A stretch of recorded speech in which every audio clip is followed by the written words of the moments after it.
ভাইদেরকে যারা বেশি ভালোবাসেন, না না না, ভালোবাসার ম্যাটার না, এটা ওনাদের যে সাংগঠনিক সিস্টেম, মানে ওনাদের যে সিস্টেম, এই সিস্টেমই দেয় ওনাদের, মানে সিস্টেমটা এমনভাবে ওনারা তৈরি করেছে। যেমন ধরেন ওনাদের ওয়ার্ডের সভাপতি যিনি বা ওয়ার্ডের একজন নেতা যিনি, উনি কিন্তু একটা নির্দিষ্ট জায়গায় চাকরি করেন, ব্যবসা করেন, বা কোনো একটা সোর্স, ফাইন্যান্সিয়াল সোর্স কিন্তু সংগঠনের পক্ষ থেকেই তারা করে দেন। এটা খারাপ না, আমি এটাকে ইতিবাচকভাবে দেখছি। যেমন ধরেন আপনার কোনো জব নাই, জবলেস, আপনি জামাত ইসলামী করেন, আপনাকে জামাতের পক্ষ থেকে একটা ধরেন যে অর্থের উৎস, যেখানে আপনার পরিবার চালানোর জন্য তারা কিন্তু দেবে, এবং মাসে আপনি ধরেন যে নির্দিষ্ট পরিমাণ একটা ফাইন্যান্স আপনি সংগঠনকে দেবেন।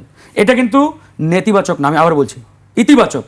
অন্য কোনো সংগঠন এটা ফলো করতে পারলে ভালো, কিন্তু অন্য কোনো রাজনৈতিক দল বা সংগঠনের পক্ষে এই সিস্টেম অ্যাপ্লাই করা অনেক কঠিন, চ্যালেঞ্জিং।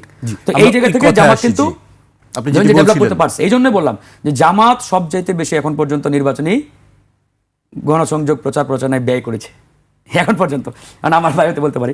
এবার আসেন এই যে আচরণবিধি লঙ্ঘনের যে বিষয়টা বললেন, আপনি বলছেন যে 500 টাকা তেল, 500 টাকা বাকি খাওয়া, কিন্তু একটি কথা তো আপনি নিশ্চয়ই জানেন যে নির্বাচন কমিশন থেকে বলা হয়েছে যে প্রতি ব্যক্তির পেছনে 10 টাকা খরচ করার কথা বলা হয়েছে। এটা তো ভাই বাংলাদেশে আসলে আইন আছে কাগজে কলমে, কথায় কোন আইন কতটুকু ইমপ্লিমেন্ট হয়, বাস্তবায়ন হয়, এটা তো আমরা দেখতে পাই না।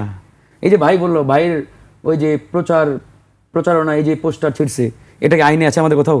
পোস্টার ছেড়ে তো দণ্ডনীয় অপরাধ, আইনতের মানে অপরাধ না, এটা আইনের লঙ্ঘন না?